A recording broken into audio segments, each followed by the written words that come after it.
So hopefully you watched the last 5 short videos where we computed the GCD of these pairs of numbers. And what did we notice?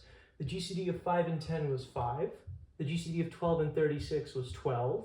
The GCD of 18 and 54 was 18. The GCD of 84 and 28 was 28.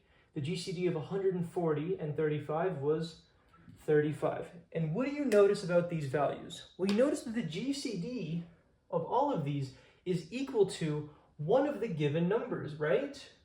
As I'm going to circle them here.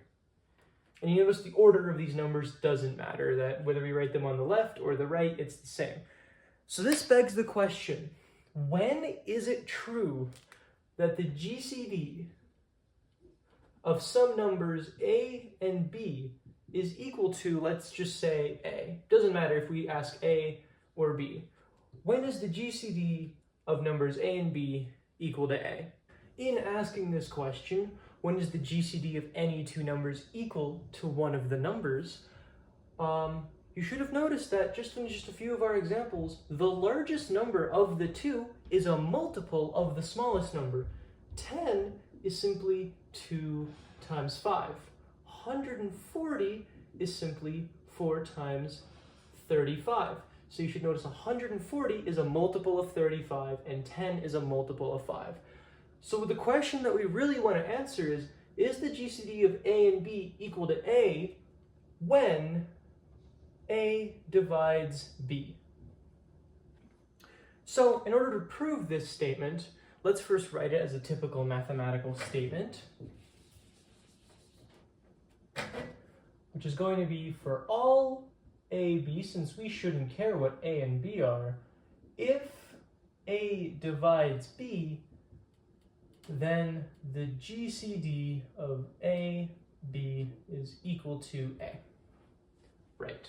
So where do we start with our for all proof? Well, we start with a let. And what do we do with our let? We suppose our P and we suppose any previous assumptions about our variables. So we say let A comma B be integers such that A divides B. Then what we want to do is more clearly explain what we mean by A divides B. So we say then B can be written as A times K, where K is some integer. Fantastic. Next, what do we want to do? Well, we want to unpack GCD of AB. So we're just going to say next, we're going to say the GCD of A comma B is going to equal to D, where D is equal to, D is some integer as well. Okay, so from here, what I'm going to do is I'm going to use a lemma, and that lemma is that GCD of A and B is also equal to A times X plus B times Y, where X and Y are also integers. Maybe I will prove this lemma sometime in the future, but for now I'm just going to use it and assume the reader knows about it. So what can we say then? Well, then we can say GCD of A comma B is equal to D, which is going to equal to AX plus BY, which is going to equal to, let's plug in our definition of B, AX plus AKY. And what do we notice here? Well, here we notice we can factor out an A, so we can say this is actually all equal to A multiplied by X plus KY. Now, because X plus KY is an integer plus a product of two integers, we know that this overall should still be an integer. So let's state that real quick, where X plus KY is an integer, and we're going to say, so let's use Q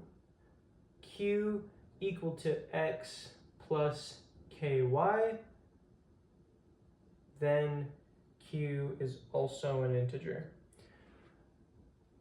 now we can say GCD of A comma B is equal to D, where D is equal to simply A times Q. So I've just thought about this for some time, of where to go from here. And what I'm thinking is, well, because this has to be the greatest common divisor of A and B, and we just showed this has to be a multiple of A, the greatest common divisor can never be greater than both A and B, right? You can't have the GCD of 5 comma 10 be 10, because even though 10 divides into 10, 10 does not divide into 5, because k here would not be an integer, which means that we can say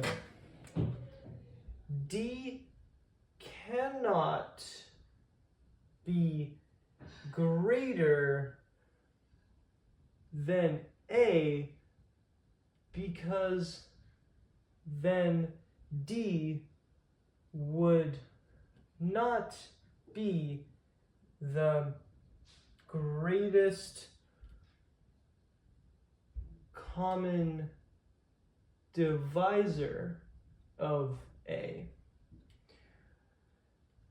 This implies then that Q has to be 1. That is the only number Q can be equal to. Q is equal to 1, so D is equal to A times 1, which is equal to A.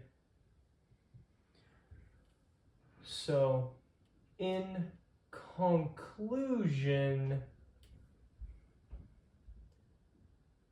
when A divides into B, the greatest common divisor of A comma B is equal to D, which is equal to A, which is exactly what we wanted to prove. Maybe you can get rid of this D and just say it's directly equal to A.